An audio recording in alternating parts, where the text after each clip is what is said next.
Hi, Hike and Jim here, and welcome to another episode of Adventures in Stoving. What you see here before you is an MSR made kettle, and it looks just exactly like an MSR Titan kettle, but it's a little different. First off, you'll notice the handle's a little different. It's a pop-up handle with a black plastic attachment, unlike the regular Titan kettle handle, which has got a metal attachment and it has a red plastic coating on the handle.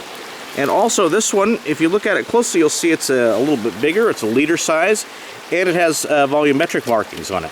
What this is the kettle that MSR made for the military, for the United States military. And inside of it is an MSR Capillary Force Vaporizer stove. And so this is a stove that they came out with maybe 2004 time period. And they were trying to introduce it or trying to adopt it, and they never did go to full adoption. But anyway, I just thought I'd show you the stove since I happen to have a copy of it, and should go through the paces. So it comes all in this nice kettle, which is just the exact same dimensions as the MSR Titan kettle, except that this one is 1 liter approximately.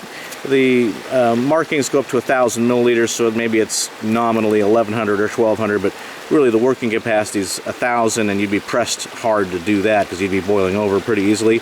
A quart, though, a quart would fit in pretty easily, because a quart, you can see that marking there. A quart goes very conveniently into there. Okay, inside is a roll-top bag. That's to prevent kerosene. This is a kerosene stove. The military would call it JP8. What you just saw flipping out there is the windscreen, and my lovely and charming assistant will help us with the windscreen. Thank you, lovely and charming assistant. Put it on top. There you go. Thank you, honey. Don't step on the windscreen, please. Anyway, the roll-top bag is just to prevent kerosene, or as the military would call it, JP8. Basically, they're the same thing: jet fuel, kerosene, JP8. They're all the same class of fuel. And inside is the stove, and here's what that looks like. It's got a pot support that kind of press fits onto the screws. There's a screw underneath there, and the screws hold the burner assembly to the tank assembly. And this press fits, this is the pot support assembly, and that fits to the stove. The top part to me looks for all the world like the lunar command, or not the lunar command module, but the command module for the old Apollo missions. It's got this big black cap on it. The cap helps keep the stove sealed so that if you're in transit, you don't lose kerosene. On the bottom, you've got the filler plug here, which you've got a little handle, unscrews, has a chain on it. Here you've got a spare Capillary Force Vaporizer. I don't know if you can see that shimmering. The tank is a clear plastic-like material. It looks like, for all the world, like a Nalgene bottle. And when you open up the stove, there's the burner assembly, which is directly mounted to the tank, which is this clear plastic-like material. I don't know if you can see at this angle or not, probably not, but I could definitely see the fuel sloshing around in there. Yeah, now I can see it. The fuel sloshing around inside. So it's a clear plastic tank, presumably to lighten things up. There's an awful lot of steel in it, so it's not a super light stove. Probably the same weight class as like an MSR Whisper Light, but it could have been made lighter if they had just not quite put so much steel in the upper part of the structures. Anyway, the screws that hold on the burner when it's in storage are the same screws that hold the burner on place when you're in operation. You turn the pot supports out, and that's what holds up your pots. And you would put on the end of each one, there's a U-shaped thing. This hooks the windscreen on it. I'm not going to put the windscreen on for the purposes of the demonstration. And there's 4 wicks inside, 1, 2, 3, 4. And those 4 wicks have kerosene in them. I'm going to try, you're supposed to be able to light them with the kerosene, which should work, and I have primed it that way. It's a little bit of a hassle. What I'm going to try doing is I've got a bottle of alcohol with me, and that's the traditional way of lighting kerosene stoves is with alcohol. So I thought I'd just see if I put a little alcohol on each of those 4 wicks, if that might be a little easier to light, because it's actually, you know, it's not undoable, but it's a little bit tricky, particularly in wind, to light. It says to use a match. I've got a lighter. I'm going to cheat and use the lighter. The lighter's just easier for me.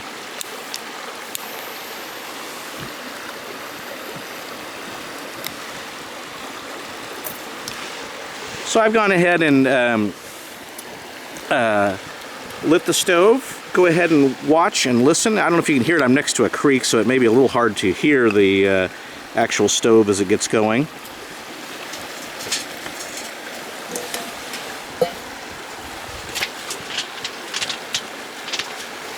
The windscreen, if you look at it, has this tab on it. On the other end, there's a slot. It has the word up on it. You slide the tab into the slot. Now you can see that the stove is going. I'm going to go ahead and put the windscreen on. I think if I can do it without burning myself. I think because of the angle I've got the camera, you could probably see even if I have the windscreen on. I get dirty. That's good, honey. I get dirty. Oh, that's good, honey. Let's get some water. Okay, now the stove is starting to prime up. You can probably hear it. I'm going to go down to the creek and get some water. I'm going to leave the camera rolling. Watch the flame color and the sound change. It may be a little hard to hear the sound because... Okay, go put the water in the pot, honey.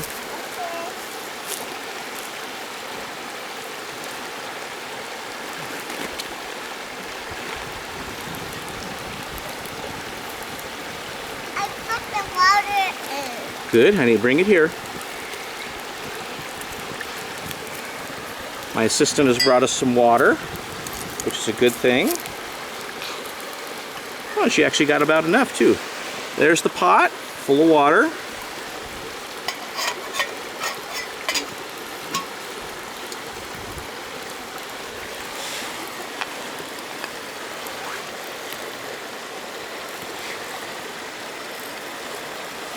I'm not going to put the pot on just yet. I want to go ahead and go through the priming cycle. It's taking a while to prime. When I was turning the stove upside down, I may have put quite a bit of kerosene in there, and so it's going to take a while to burn the kerosene off. Normally you do want to invert the stove a little bit so you can soak up the wicks. For transport, it's better to keep the stove upright. Okay, it looks like the kerosene's burning down now. Maybe it'll engage. You have a cough, honey. Don't stand too close to the stove, honey, because you might get burned, okay? My shoe? Your legs, honey.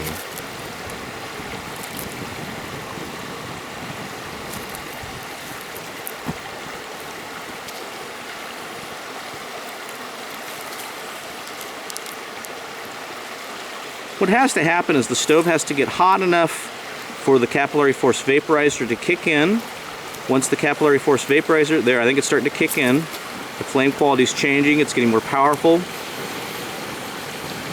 It's getting a bit more of a shoot to it, shooting up out of the burner assembly. Hopefully you can hear a bit of a roaring sound now.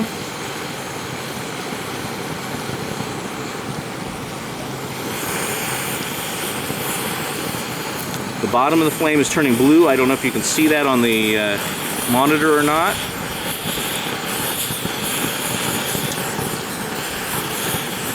It's like water.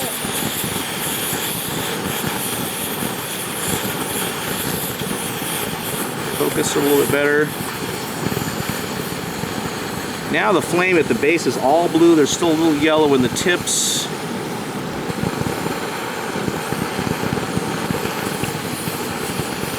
Hearing a definite popping sound, and also the sound of the roarer burner really kicking in now.